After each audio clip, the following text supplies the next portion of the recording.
Well, you don't have to be a watch connoisseur to appreciate engineering solutions. So I'm always looking around to see how engineers presently and in the past have solved problems. You know, given the problem they had, given the resources that they had, the money they had, given the technology they had at the time, how did somebody build pyramids, way back when or something like that. So a lot of times these watches have interesting solutions to problems that sometimes seem very trivial and sometimes seem way too complex for their own good. But you start thinking about it, you go, oh, well, they really couldn't, they didn't have a CNC machine. They couldn't make that part, or it would be too expensive to make that part. So they made this part, it's cheaper, right? How do they solve certain things? Even now, if given a problem, could you solve the problem? How long would it take for you to come up with the same solution? So one of the solutions is, how do you get it to reset? So I have a stopwatch here, and the second hand is free to move. And when I push the button, it resets. So how do you accomplish that, right? What mechanism would you do to design this, right?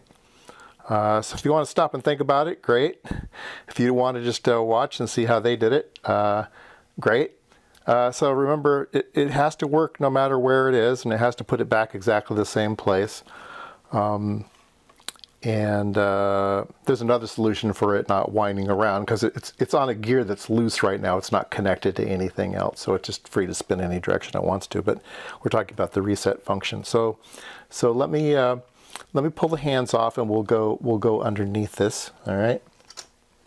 So I am going to get the hand off of this thing, and let me put that somewhere safe.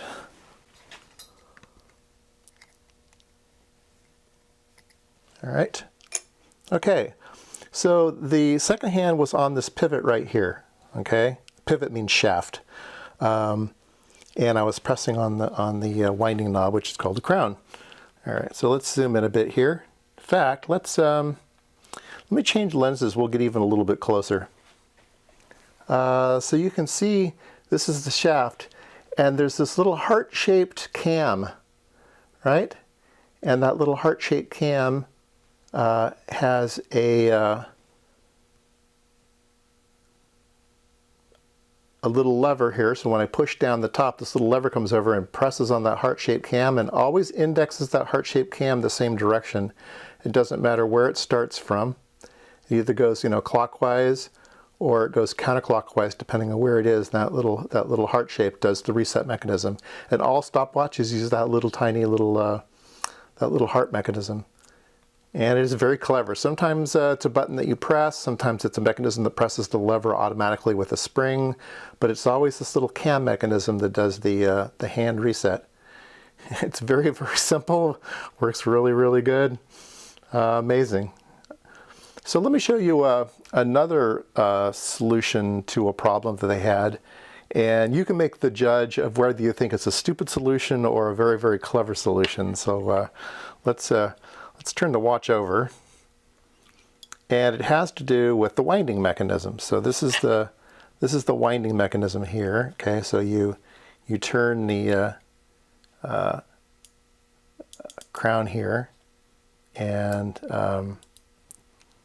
it has a wheel that's 90 degrees to this wheel. So as I turn it, this little gear moves and makes this gear move and makes this gear move.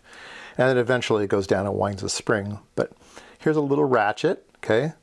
So it's an interesting shaped little ratchet. I don't know if I would come up with that shape or not, but it's very, very effective. It's very small and it works great. Very little simple spring underneath it to make it do its thing. Now, the thing that I want to talk about is, as you go forward, there's the cam mechanism, but what if you go backwards? If you go backwards, you don't want to like jam up against that pin. And what happens is that there's a little shaft in here, and it would shear off. So you want to have it so that you can't go backwards and have anybody apply any pressure. So the way that they did that was they allow these gears to slip. You can see that they're engaged when I'm going in the right direction. and then going in the reverse direction, they slip. And so it won't let you wind in the reverse direction. Now, how do you get a gear to slip? How do you hold this gear in mesh in one direction but have it slip in the other direction, okay? So this gear is actually a hollow gear. It's like a donut, and it rides on a bushing, which is this piece here. And this piece here, so the gear and the bushing and everything is put together with this one screw, but the assembly is mounted to the watch on that pin right there. Believe it or not, on that pin. So this is able to swing. You see how that swings? It swings on that pivot. So in the reverse direction, it swings out of the way and then just slips the teeth. So, is this a clever solution or a really, really stupid solution? My verdict is still out on it. So modern watches don't use this mechanism any longer. They use two gears coaxial with one another, and one has a set of, they both have sets of teeth, and they're ratchets, and they work, and they fit in a very, very small space, and they work really, really good. But if you've ever looked at those gears, they're very difficult to manufacture. You either have to cast them or have some really expensive tooling to make those gears. They're non-trivial things to make. Whereas this thing is really trivial to make. It's just out of flat metal. It could be stamped. It could easily be put on a machine and ground. And so this piece is going to be super, super cheap. And maybe they didn't have the technology at the time to make that other one. So it didn't even enter their minds in doing that. This is a much better solution for the day. But I just find it really fascinating that, would you have ever come up with this design that pivots around an off-axis point? Would you have ever done that? It's really quite amazing. And of course, when one person does it, then everybody does it. So you look at other watches and you'll see this design in them. Pretty wild stuff.